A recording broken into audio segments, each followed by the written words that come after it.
नमस्कार, आप देख रहे हैं कशिश न्यूज का डिजिटल प्लेटफॉर्म और आपके साथ मैं हूं दीपक शर्मा। एक बड़ी खबर के साथ, और बड़ी खबर सियासी है और चुनावी साल में इसका बेहद महत्व हो जाता है। और ऐसे में हम आपको ये बता दें कि ये खबर आरजेडी से जुड़ी हुई है, ये खबर सीधे सीधे लालू प्रसाद यादव से जुड़ी हुई है, ये खबर पूरे लालू परिवार से जुड़ी हुई है और ये खबर लालू प्रसाद यादव की पार्टी से जुड़ी हुई है।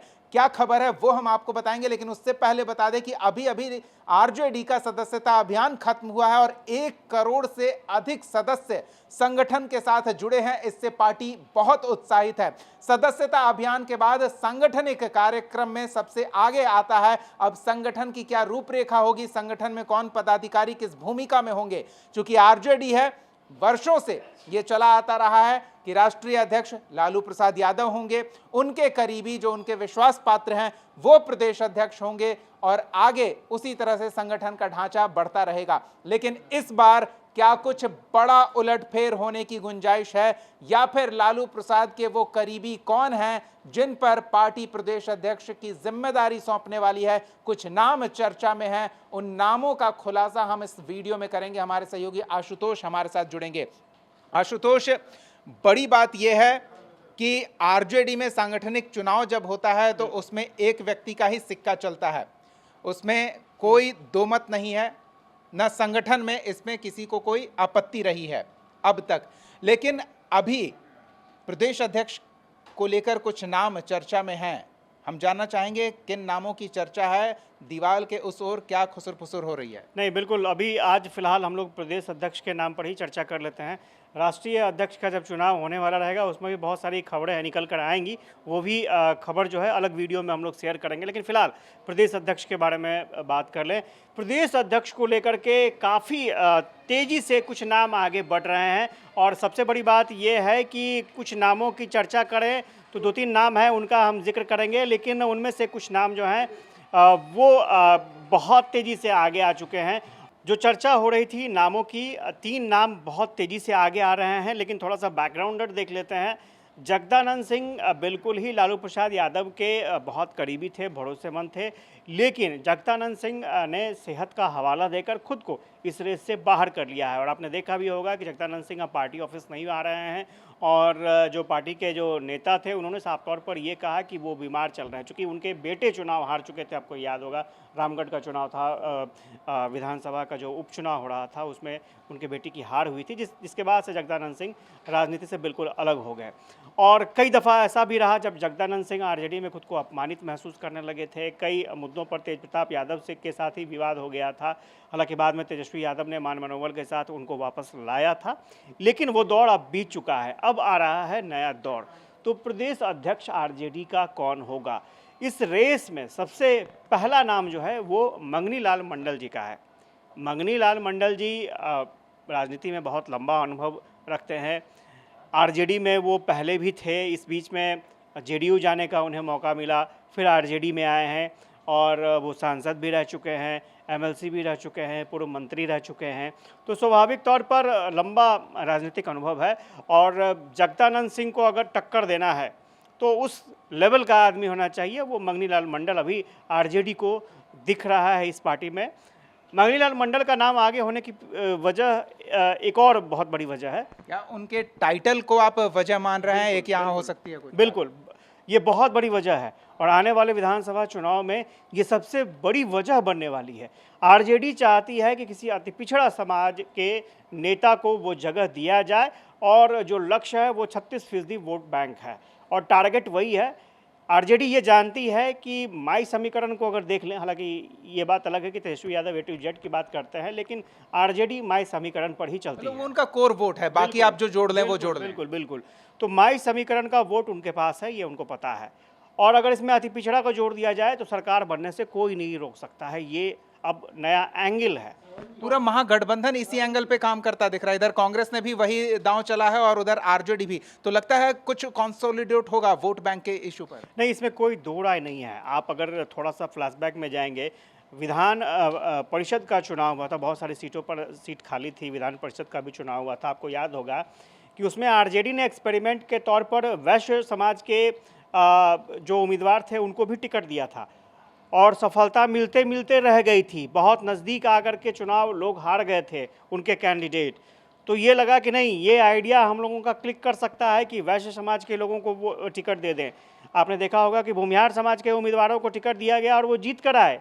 तो स्वाभाविक तौर पर ये आरजेडी को पता है कि अब गेम को थोड़ा सा पलटना होगा, थोड़ा सा बदलना होगा, रास्ता ट्रैक चेंज कर दीजिए, बाकी कुछ करने की ज़रूरत नहीं है। की पोस्ट थोड़ा सा अदल बदल कीजिए, बाकी सब चीज़ ठीक है। एक मैसेज जाने की ज़रूरत है। स्वाभाविक तौर पर अति पिछड़ा वोट बैंक को साधना है, तो प्रदेश अध्यक्ष किसी अति पिछड़ा समाज को बनाया जाए, अब समाज के नेता को बनाया जाए, ये एक कोशिश है। ये नाम बहुत तेज़ी से आगे चल रहा है। दूसरा नाम आ रहा है शिवचंद्र राम का। शिवचंद्र राम पार्टी के सीनियर नेता हैं, पूर्व मंत्री रह चुके हैं। कई बार लोकसभा चुनाव के लिए उन्हें टिकट भी मिला, पिछली बार भी मिला था, सफलता नहीं मिल पाई। लेकिन जब भरोसेमंद दलित नेता का नाम सबसे आगे आता है तो उसमें शिवचंद्र राम का भी नाम आता है। और शिवचंद्र राम न केवल लालू प्रसाद के भरोसेमंद हैं, तेजस्वी यादव भी कुछ भरोसा करते हैं उन पर। तो शिवचंद्र राम का नाम आगे है। लेकिन एक चर्चा ये भी हो रही है कि एक तरफ आपने देखा होगा कि कांग्रेस में भी दलित अध्यक्ष आ गए हैं, तो क्या आरजेडी भी दलित अध्यक्ष दे देगी, या फिर अगर महागठबंधन की सरकार बनाने की बात हो तो कुछ ऐसा किया जाए, कुछ ऐसा प्रयोग किया जाए ताकि ठीक है, कांग्रेस ने दलित वोटों को इकट्ठा करने का फैसला लिया, अध्यक्ष बनाया, उसका फ़ायदा महागठबंधन को मिल सकता है, तो हम ऐसा काम करें ताकि जो अति पिछड़ा समाज है उसका वोट हमें मिल जाए। तो इसलिए शिवचंद्र राम को हम लोग दूसरे नंबर पर रख रहे हैं। चूँकि नाम की जो रेस है, रेस में शिवचंद्र नाम दूसरे नंबर पर आ रहे हैं। बस यही वजह है एक कि कांग्रेस की तरफ से एक दलित अध्यक्ष पहले ही घोषित हो चुका है, और क्या फिर से दलित अध्यक्ष आरजेडी भी घोषणा करेगी, वो थोड़ा सा डिफरेंट टाइप का लग रहा है मामला।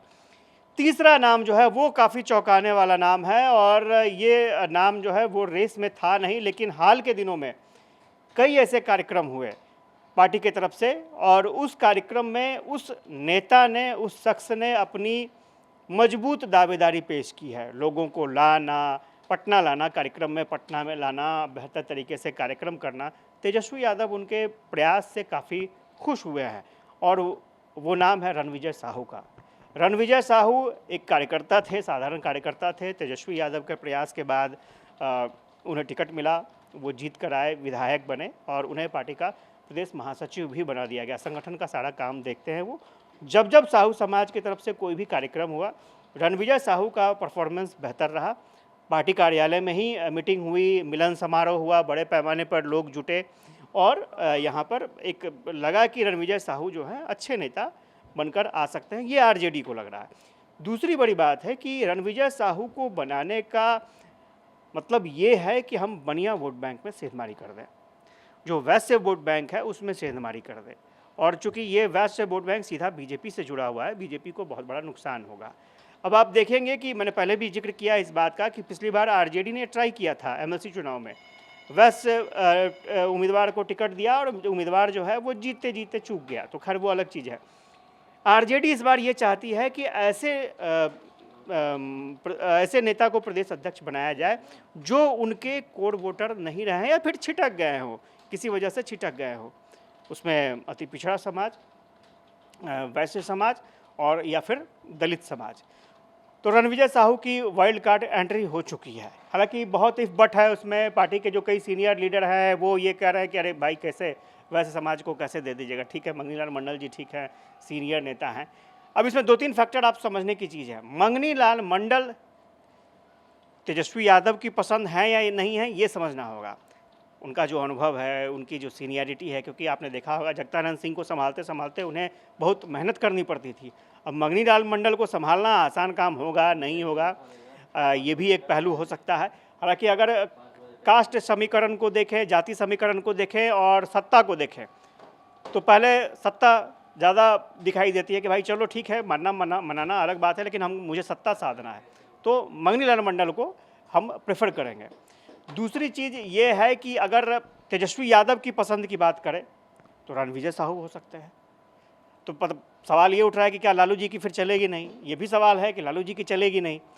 तो यहाँ ये भी फैक्टर है कि प्रदेश अध्यक्ष के चुनाव में, ठीक है कहने के लिए चुनाव है, लालू जी की चलेगी या तेजस्वी जी की चलेगी, ये भी देखना होगा। हालांकि ये बिल्कुल माना जाता है कि तेजस्वी यादव ही काम करते हैं, लालू यादव के पास फॉरवर्ड करते हैं, लालू यादव की स्वीकृति मिल जाती है।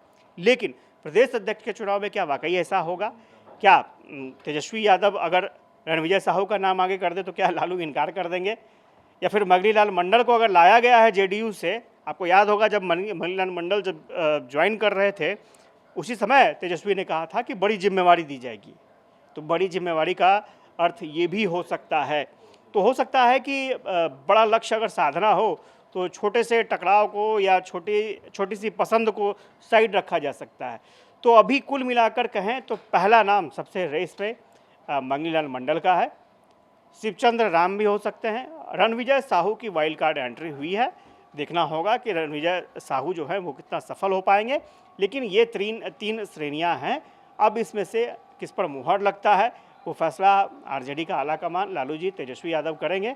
लेकिन अभी फिलहाल जो चेहरे सामने निकल कर आए हैं वो यही चेहरे हैं। परिवार से कोई नहीं, बिल्कुल नहीं, इसलिए कि आप एक बात स्पष्ट समझ लें, परिवार का मतलब फिर वही जाति का जो कैलकुलेशन होता है वो बिगड़ जाएगा, और इसी जाति का कैलकुलेशन न बिगड़े इसके लिए कई ऐसे यादव समाज के भी नेता थे जिन्हें मंत्रिमंडल में जगह नहीं मिली और वो आज भी नाराज हैं। अल्पसंख्यक कोई अभी फिलहाल वैसा कुछ दिख नहीं रहा है, क्योंकि अब्दुल बारी सिद्दीकी बहुत वरिष्ठ नेता हैं और प्रदेश अध्यक्ष भी रह चुके हैं, अब इस श्रेणी में नहीं है। और जो जानकारी मिल रही है कि सिद्दीकी साहब से पहले भी मन टटोला गया था, लेकिन अब वो इंटरेस्टेड नहीं है इस रेस में, प्रदेश अध्यक्ष की रेस में, और उनका जो स्वरूप पार्टी ने तय कर दिया है वो राष्ट्रीय स्तर का स्वरूप तय कर दिया है। तो इसलिए मुझे नहीं लगता है कि वो प्रदेश अध्यक्ष की रेस में होंगे।